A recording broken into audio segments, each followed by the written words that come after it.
Can you beat Sodden Sanctuary using only prayers? We've got spells, incantations, and prayers for magic in this salty world. Prayers are the paladin, holy, or more faith-oriented magic type. Of the 15 different prayers in the game, only 3 of them deal any damage though. The rest are buffs like healing, increased defense, reviving your teammate, or just adding holy magic to your weapon. So my question is, can we beat Sodden Sanctuary using nothing but Sprites, Ray of Searing, and Guardian Blade for damage? Nah, that sounds a little too easy. But let's also say no using healing items for the entire run as well. Since I'm playing as a paladin, I do have 3 different prayers to heal me instead. But that means everything I do for the entire run is going to use up mana potions, as I'm going to call them. On top of this, I don't really want to use the single best prayer for every fight. Instead, we'll be using the prayers in order from Sprites to Ray of Searing to Guardian Blade, defeating a boss with each and then repeating again and again for the entire run. Now that the rules are laid out, let's see if my faith to the Goddess of Light will be enough to survive this holy adventure. We start by naming our character Steve, because Steve the Holy Paladin sounds a little ridiculous, and select the Cleric class. Cleric starts us out with Mend for healing and with stats placed for light armor and wisdom. The Grasping Ring will be more essential than ever since at least a little bit of farming is required early on. Now on this ship we see that Cleric starts with the Crystal Mote Ring, an item needed for the entire run as it has the effect of focus usage on fatigue. What all that gobbledygook actually means is prayers will not consume as much of our max stamina, leaving us with more room to dodge around. Well, unless the Unspeakable Deep wants us to heal him to death, he's a no-go this time around. On the beach, we join the Goddess of Light, or Devara Creed, the perfect choice for a holy playthrough, but more importantly, it lets us buy our spells from a cleric. With no spell to deal damage yet, we skip the Sodden Knight and continue on. Up this tree here, there's a few hidden platforms leading to Spirited Mend, a more powerful heal than Mend, but also completely worthless for my run. In fact, both of the 2 better healing prayers are unusable for us as they consume an absurd amount of focus, or the amount of mana we have to cast just under the stamina bar there. Mend is enough for a full heal most of the time anyway, so no big deal. Well, to pull this off, we need to skip even more bosses and enter the Castle of Storms. As long as you have enough points placed into willpower or stamina and are one-handing your dagger, you can normal, then heavy attack to flip off the edge. Now do a normal, normal, heavy, heavy, and voila, you have officially skipped into Castle of Storms. It took me a few tries to get it right, but all things considered, it's pretty easy to do. Sadly, I died several times trying to get to the sanctuary here, as the place is a tad dangerous. Finally here though, we can unlock the shortcut and grab the Mending Band, a helpful healing item for when I don't want to waste mana healing. Just past the middle section here with an inactive elevator, we find Ray of Searing, heavily guarded, but our first prayer to actually deal damage. Yet holy cow, it's going to take a while before I can use it. Class 4 prayers requires, let's say, a lot of levels to build into. Luckily, just under the sanctuary is an electric contraption that you can use to farm out salt. Dodge all the way through the button in the middle and it shocks enemies following you along with the Black Knight here. He respawns every time you rest and drops enough salt to make this a possible run at all. Now with class 2, 3, and 4 prayers unlocked, we head up to form up the build. Directly atop the Queen of Smiles arena, you walk past a Black Knight and enter behind a secret wall. Here lies the Wrapped Link, increasing rolling speed. Blocking is not an option this time around, so we'd better make it as easy as possible to dodge attacks. Just under this hidden wall is also a free stone cleric we're going to need in order to purchase more prayers. Back at a sanctuary, we could grab our first mana potion in the skill tree. My only way to gain more spell uses per rest, which right now I only get about 4 or 5. To the right of the 3 sanctuary, we defeat another Black Knight and receive the Conduit of Mind Ring. This one makes my focus bar larger. An easy way to think about it is I get more mana. Then we can jump down the Watching Woods and get behind the Forgiveness Tree to grab Band of the Humble, increasing our wisdom stat by 3. Now we already have all 4 rings we're going to use for the entire run almost, with the Band of Humble being switched out later for the Mending Band. Almost complete now, but we still need a bit more salt and mana. To get this, I decided to complete my Creed leader tasks. As it turns out, you can do all but 2 of these tasks for the Devara Creed before fighting even a single boss. Drowned Berserker Ears took me about an hour to farm, even with the ring to improve drop rates. Running from the very first sanctuary into the Festering Banquet, you can take out a single Drowned Berserker over and over. This took an insane amount of tries to get all 3. I was getting pretty annoyed towards the end. Poison Cytoplasm Gel drops from slimes in the Watching Woods, where you can also take out Bowman here to get Vilehawk Ears. Farming 2 different materials at the same time was way more efficient, and since this prayer actually explodes everything at once, it's no trouble at all. Then we head into the Castle of Storms to dispatch the 3 caged men outside the sanctuary. Just leave out the right and you can get all 3 ears in about 2 minutes. So with all that done, we can turn in each material and upgrade with salt for 8 mana potions in total. This process also ranks up our Creed devotion to level 5, unlocking many new prayers at the Cleric. Sprites costs 3,000 gold, so I buy that and head up to begin the game. Yes, I played Salt and Sanctuary for about 2 entire hours before battling even a single boss. Actually, kind of fun getting a build fully set up so quickly. Sprites summons 4 circling orbs of holy magic to float around you. The orbs track towards an enemy when you get close enough. Very weak damage, but extremely safe to cast and uses hardly any mana or focus at all. Just dodge through the Sodden Knight while all 4 orbs hit, resummon, and dodge back through again. Easy enough. Now for this run, I'm not going to explain what I upgrade into with my stats because it's wisdom up to 50 and then willpower or stamina as high as possible. That's about it for the entire game. Instead, let's get straight into the bosses. Queen of Smiles is up next with Ray of Searing, a massive AoE of Holy Light that deals insane levels of damage. Second boss, and we already have it dealing over 100 damage per hit. The problem, however, is that it's one of the slowest casting speeds possible. So slow that you're almost guaranteed to take damage every time you cast it. The prayer also doesn't have as much range as you might think. Hugging your enemy is the best bet for making it hit, as the attack hits like right next to you and anything above your head. Because we already grabbed 8 mana potions, this spell's drawbacks aren't really a problem. Heal up the damage taking with Mend and then continue to do damage when she stops for a brief moment. Get her throwing swords out and you can get 2, maybe even 3 casts off, decimating her health bar. 2 bosses down, we now have enough gold to buy Guardian Blade for 5,000 gold. A tad more salt farming and we get up to class 5 prayers as well, since that's the next spell up on the chopping block. The Mad Alchemist should be easy, right? Nope, no, he was anything but. Guardian Blade is easily the coolest prayer we have access to. It summons a holy sword that hovers just behind you. Anytime you press the X or attack button, that sword flings forward, hitting with actually really nice range. This also introduced a unique problem, however, as me being forced to perform a melee attack in order to deal damage with the blade. As long as I'm far enough away, my fist won't hit and the blade will. Exactly what I want. But get too close and my fist now deals a single point of melee damage. Is 1 damage really coming into play here? Of course not. But I did say this is a prayer only run, and even 1 point of fist damage is not prayer only. So, for any boss I use Guardian Blade on, I must either die or use a bell to leave the fight when any fist damage happens to connect. By accident, of course. For the Mad Alchemist, in particular, he loves to summon slimes on top of you just as you press the attack button. He also loves to jump across the arena out of nowhere, running directly into your fist. Then once you have more than 1 slime on the playing field, there's almost no way to attack whatsoever. Now, as for the damage itself, it is really good. Not as much as Ray of Searing, but 1 cast lasts long enough to attack 5 or 6 times. No casting speed to worry about when I'm close to the boss, and I can hit him halfway across the wooden platform. What worked for me was spamming attack as much as possible when he was casting magic. Then when a slime would show up, run backwards and take it out before anything else. This prevents clutter from building up, and since the blade one-hits anything small, they aren't too much effort to deal with. After many failed attempts, I had the perfect run where he ate my damage repeatedly and actually let me heal up when I needed it. By far the hardest Mad Alchemist fight I've ever had, but only because melee damage is really tough to avoid dealing.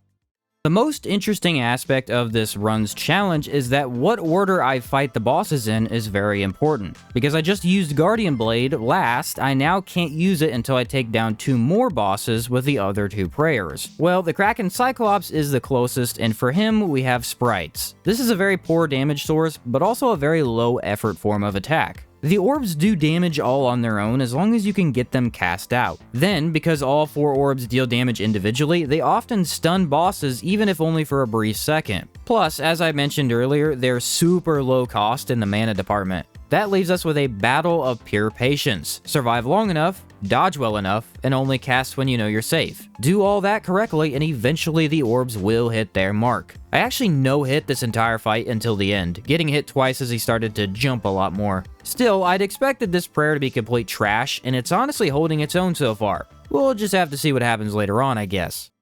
Inside the Sunken Keep, you can jump down a few platforms on the way to the False Jester Arena and find Light, a prayer that summons an orb of light to replace a torch. Sadly, this is worse light than a torch, which kind of makes no sense. Torches are almost free, being really cheap from merchants. Not sure you would want a worse light source unless maybe you wanted to two-hand in dark areas more often. Skipping behind the Jester for now, I grabbed the Totem Brand and teleport back to the Castle of Storms. The Jester is relatively easy compared to the Dragon, and since I need to use Ray of Searing next, I figured use the better spell against the tougher opponent. Check out how close I got on my first try. Why does he have to do this to me? Just why? The Dragon against Ray of Searing is both a great fight and just an okay one. The casting time is still so long, letting him get off easy hits if I don't use the prayer carefully. But then he started flying a lot again, and the Ray hits all the way up for more than solid damage. I've got practically infinite casts with my mana potions, removing the worry of running out altogether. While I did expect to stun him more than I did, this was still one of the easiest dragon fights possible.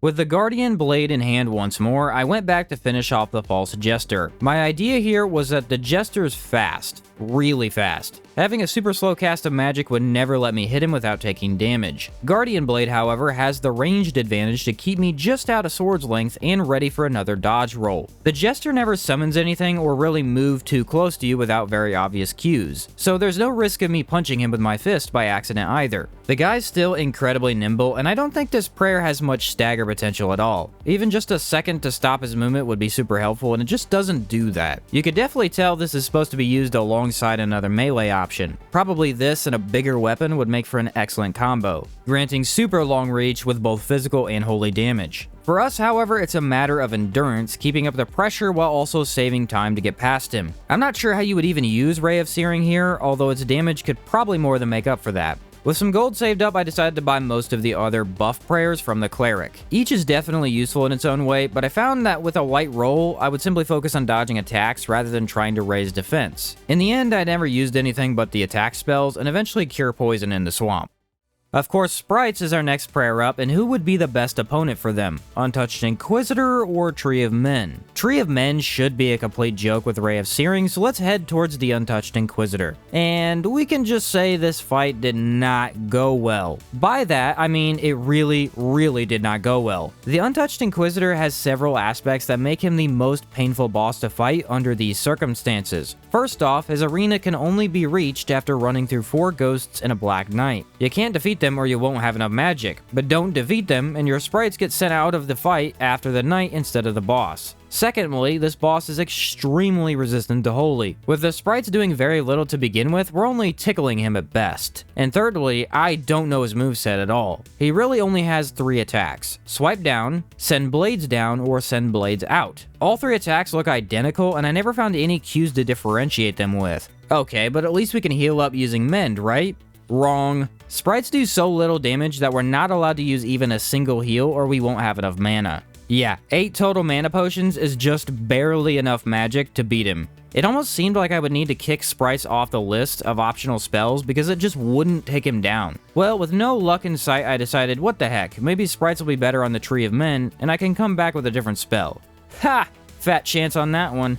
Sprites not only are terrible for the Tree of Men, but they don't even work at all. First phase looks amazing. You could focus on avoiding damage while the orbs track down the hanging men. In second phase, however, the orbs will track towards the tree's feet instead of his head where he takes damage. It is incredibly frustrating. Not to mention, I'm stuck between these 2 bosses with nowhere else to go. Talk about a brick wall, this is a titanium reinforced wall. The Untouched Inquisitor is my only option with this crappy prayer. I have to no-hit the fight, giving me only 1 mistake per run. The far out attack got me so many times, as most often I would roll into it instead of just out of their reach. My final attempt took a total of 6 minutes with all but 1 Sprites cast used and no hits left for me to take. For the love of everything that's holy, do not fight this boss with Sprites. Just for your own sanity, would not recommend.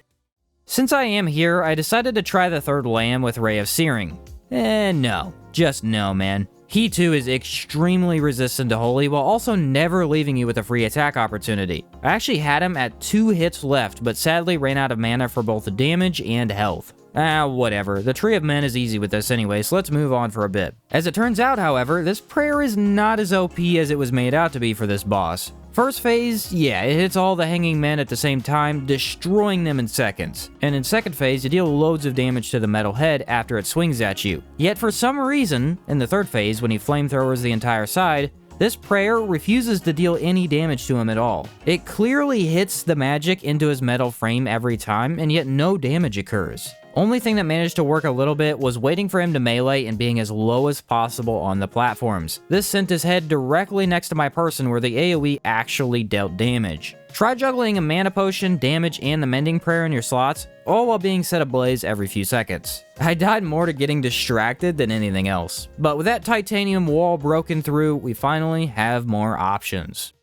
In the blue cavern here, we go hunting. The teleporting skeletons drop bones we need 3 of, and these walking crab leg things drop armor, might, chitin that we also need. Here's where my story gets a bit sad for a minute, as I did not carefully read. A common problem I have that wasted me loads of time. Creed leader tasks always require 3 of whatever item. I got the 3 bones very quickly, but the might chitin took me over a half an hour to farm out 3. With 1 enemy to fight and a very low drop rate apparently, it took ages. Joke's on me though, because you only need 1 of the armor might chitin, and I got it the very first time I killed the monster.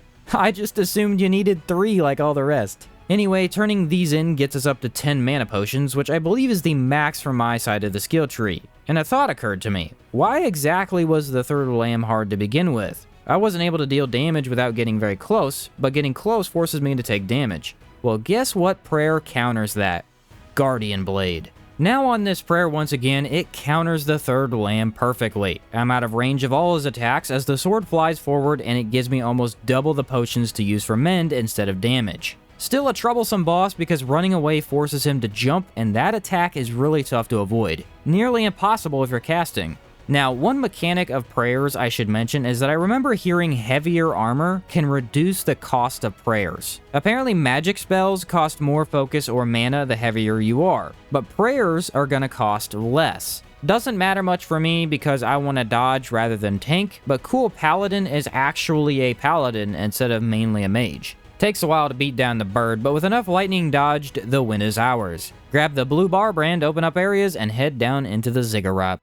The Bloodless Prince has a lot of HP, which had me worried. Since I didn't think Sprites would work well on the pirate though, I decided to face him anyway. And after their abysmal performance before, they actually work really well. The damage isn't good, but it also isn't that bad either. And with my light roll, I can easily get past his attacks to summon orbs almost inside of him. The stomps are still rough if you get him jimmied up on one side of the arena, but overall, this was a good Bloodless Prince fight. I even managed to dodge his lay down AoEs by delaying my roll as long as possible. A first for me on that one, and yeah, it's really that simple. Cast and focus on dodging. Cast more, keep dodging. Tracking magic has always been something I found fun to mess with, and while Sprites do seem a little weak for a class 3 prayer, they're definitely still viable.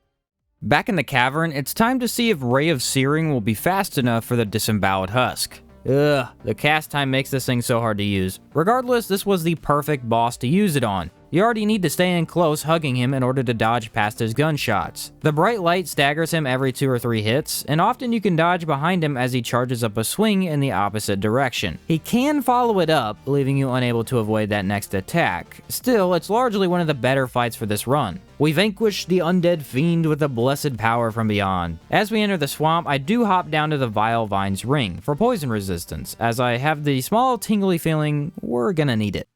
Guardian Blade is our prayer of choice for the Stench Most Foul, which is a bit unfortunate. Remember earlier how I mentioned that you need to actually melee attack to send out this sword? Yeah, well, that came back to bite me here. The giant blob of mouths is constantly shooting out smaller mouths to attack you. These minions are not hard to get rid of if you stay on top of them. However, the boss can sometimes block damage to them if he floats past. And once even 2 mouths are running around, it's nearly impossible to attack without dealing 1 melee damage to something. I mean, we deal amazing damage and kill the mouths in 1 hit, yet I was forced to restart constantly due to them staying so close to you. The blade was performing so well here, keeping me further back and out of the poison, but hopefully this footage actually shows you how painful this was. Sometimes you miss the attack ever so slightly. Maybe the boss decides to fly on top of you, or it could be that you need to heal as he summons another minion. Of course, this aspect is from the rules I set on myself, and not actually the fault of the prayer. Guardian Blade more than looks good, even being able to fly out after you jump up to better control it. The Vile Vine's Ring made surviving the poison here more than manageable, and my prayer to cure poison seemed very helpful at times as well. As long as you take out each mouth when they come out, you will have an easy time. If you get to roaming, just slowly take them out as you move back and forth across the arena. Oddly enough, looking back on this run, it seems the bosses that make it really easy to hit them with your fist are the ones I had to use Guardian Blade for. Just to make things difficult, I guess. Here I switched out the Band of Humble for the Mossy Ring, then grabbing the Red Bar brand, I sail across the water back to the Ziggurat. For the Dried King, we need to use Sprites, which is actually an excellent choice. The orbs deal good damage and stagger, stopping a lot of attacks before they even happen. Fire underneath my feet is hard to avoid when casting so often, but it's nothing a little mending can't handle. One thing that would really improve Sprites is make them get sent out a bit further away. As it is now, the best option is to run into your enemy as the orbs hit. Otherwise, you need to run up and back out for the orbs to get a little confused. Even the slightest increase in range would make these crazy good. Don't get me wrong, on some of the harder bosses, these are not the weapons I really want. But the more I used them, the more fun I had. Poor King can't even stand up to the weakest prayer. Time to grab the Dart brand and head on into endgame.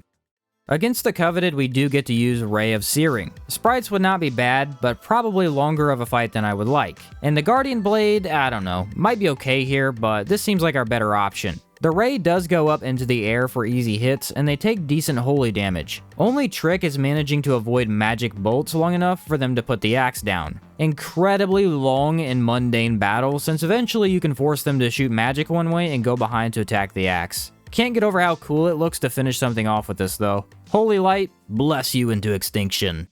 Now we're in an interesting section of the game where there are multiple bosses to go fight. Mal, Cran, the Witch, and Carsjaw are all options. I decided to use the Guardian Blade against Carsjaw since the slow AoE didn't sound fun against him. And wow, a perfect option, that's nice to see. You still need to dodge on time, which is a crazy concept, I know. There's just something about this blade that is so easy to use though. I actually imagine using it with no weapon is oddly a decent idea. Faster attacks let the blade deal damage while you're dodging away. As for the no heals aspect of this run, I'm glad I chose to add that on. The Mend prayer is almost always a full heal. While it does take a good chunk of focus to use, I never felt like I was really out of options after taking damage. No heals also allow me to level into more mana potions, instead making the prayers almost too easy to spam. After trying to stab me down for the 6th time in a row, the cloaked figure is no more. And well, I think it's time we shake things up a bit. Under Pitchwoods, there's a chest atop the only building you enter. Inside is the black tailcoat armor set, or more accurately, the fancy top hat set. Buying a bit more salt, I leveled into class 3 light armor just to wear something a bit more cool. The cloth garb made for a more holy pilgrim look, but how could you pass up martini sipping monocle man here? And now for one of the most difficult bosses in Sodden Sanctuary, we get to use the Sprites. I actually did this as a joke, thinking it would be funny to take out the witch with such magic, and to my surprise, I got her in one try. Again, there's something about the simplicity of these. Low holy damage, but holy damage nonetheless, and they do the work for you. The problem with Ray of Searing is you need to be on the enemy and manage to keep them there long enough for the magic to hit. Yes, the damage is probably triple, if not quadruple, what these cute little things do, but man, if ever we got to see how helpful ease of use really is in combat, it's right here. Unironically, the easiest witch fight of my life, with me taking only one bit of damage the entire time. Because we're now at Ray of Searing once again, I figured why not go see if it's good for Mal. Ha! That's funny. This thing didn't even deal the tiniest scratch, while making it impossible to dodge her magic. I don't even want to try that one again right now. Instead, let's go fight the Unskinned. Since this is a duo boss, I figured the Ray could hit both bosses at once. And yes and no. You can hit both if they line up, however, there's no good strategy to get them together and attack well enough. Instead, I just focused on the Brute. After he throws himself down using a head rush, you can get a huge attack off with just enough room to dodge away right after. Unfortunately, the mage loves to cover up everything with magic circles you often can't avoid no matter what you do. Another test of patience as you will yourself not to get greedy and stomped into magic. But with the Brute down, it's smooth sailing from here. Takes forever with her magic resistance, yeah, it makes for another cool takedown though, I don't hate that. Mal was still looking impossible even with Guardian Blade, but this time for a different reason. She teleports. Usually not something you would think twice about, but with this prayer, I cannot avoid hitting her. She's all of a sudden inside my fist, making it completely out of the question for this fight. Instead, let's head back down and look for Ronin Cran. I'd love to say this was interesting in the least, but no, not really. He hits me a few times when he's active, and when the buff up phase begins, I just send out the sword as often as I can. Damage is good, no need to worry about hitting him with melee, and he never really stood a chance. So far, the only real obstacle in this run was the Dome of the Forgotten. Both bosses were just huge roadblocks, with everything else at least giving me a chance. After trying both other prayers, we're left with little old Sprites for Mal, and finally something actually works against her. Oh, come on, really? That close and we completely run out of mana? This is a complete joke. Yeah, so it turns out Mal is almost the same fight as our friend the Untouched Inquisitor. Resistant to Holy, takes all of our mana to even come close, and can completely decimate your health bar out of nowhere. I mean, you can see it right here. Not the easiest fight of all time. But just guess how long it actually took me to take her out. Go ahead, guess. It took me a full 10 minutes to take down Mal. 10 excruciating minutes of dodging magic, running away after she teleports, using the mending band to save mana, the works. Her projectiles that hover around her are the worst, as they take several seconds to get rid of and draw out the battle a lot. I beat her with one single use of Sprites left in my pocket and an enormous sigh of relief. Mal very much sucks as a paladin and should be avoided at all costs. Still possible though, there is that. The Forgotten King is next on our target list. After the abysmal journey down here, I realize it's going to be hard to not hit more than one target from a single attack. I made sure to save Ray of Searing for this trio because it's the only attack that would annihilate the Knight and King in a timely fashion. And Guardian Blade would not be an option, since I didn't want to quit out because a melee attack accidentally connected. Good news is our damage is going to work. Bad news, I think I'm genuinely beginning to hate this fight. The more runs I do in this game, the less I enjoy the mage here. All she does is summon projectiles that track you over and over and over. Avoiding that damage just means running across the entire arena and then jumping, maybe dashing as well to get over the wave. Gang fights in general, I'm not a fan of usually. This one's done really well, except that one aspect. It gets spawned in so often you don't even feel like you're fighting the boss, but rather avoiding damage entirely. With a mage being alone now, it's a slog due to her magic resistance, although I don't even need to jump for my attacks to hit. Hey, I get it. It's a completely optional boss fight. I just wish the mage was even the slightest bit less spammy.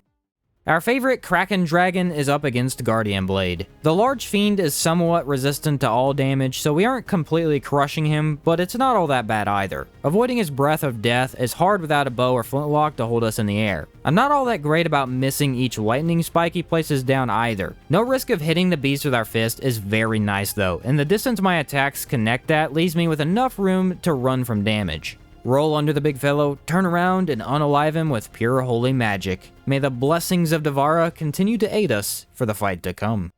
And what do we have left for the Nameless God but Sprites itself? Yes, these innocent little orbs are going to be our final prayer against an unholy monster. Honestly, not all that bad. The damage is low enough to compare it to Mal. We're barely even tickling him. I was worried, however, that we get stuck with Ray of Searing and never have time to get a cast off with these high damage sword swings. Did pretty well on the first try, yet couldn't quite avoid the magic projectiles all the way. Then my second attempt barely even counts since he trapped me against the wall. I ended up relying on the mending band to heal me up, figuring I would need as much mana as possible to damage the tyrant, which was indeed a correct assumption as the fight lasted 8 minutes. My final verdict on Sprites is the prayer is terrible for damage, easily one of the worst damage options in the game, but the ease of use makes it probably the best damage prayer of the three. You don't have to be in danger to cast it, and the damage will end up getting to the enemy as long as you don't cast another too soon. Plus, it's floating orbs of power, which is simply fun. As for Guardian Blade, that one is the most consistent prayer. The damage isn't insane, but always good, and you get excellent ranged magic that doesn't cost much to cast. As for Ray of Searing, it's a mixed bag. Extremely high damage, really broken in the early game, and can hit in a wide area. For fighting small stuff and actually running through the game, it's the only option you ever use, as you can clear out basic baddies with no effort at all. As for bosses though, the thing is incredibly inconsistent, leaving me to crown Sprites the winner of this prayer competition. It even manages to get the final hit off against the Nameless God, bringing our journey to an end. I loved this challenge run. Sodden Sanctuary is a very fun game at its core, but creating a few new rules to change how you approach bosses is much more interesting than not. Specifically, the no heals and swapping spells made this what it was. I was forced to become a spellcaster for both survival and dealing damage, and trying to figure out which boss would be good for which prayer was just brilliant. Even with these parameters in place, I began the run thinking it would be a quick in and out 20-minute adventure, only to have several obstacles pop up that took everything I had to get past. Hopefully you enjoyed the video, and now we know that you can indeed beat Sodden Sanctuary using only prayers with no weapons and no heals. Thanks for watching, everyone, and I'll catch you next time.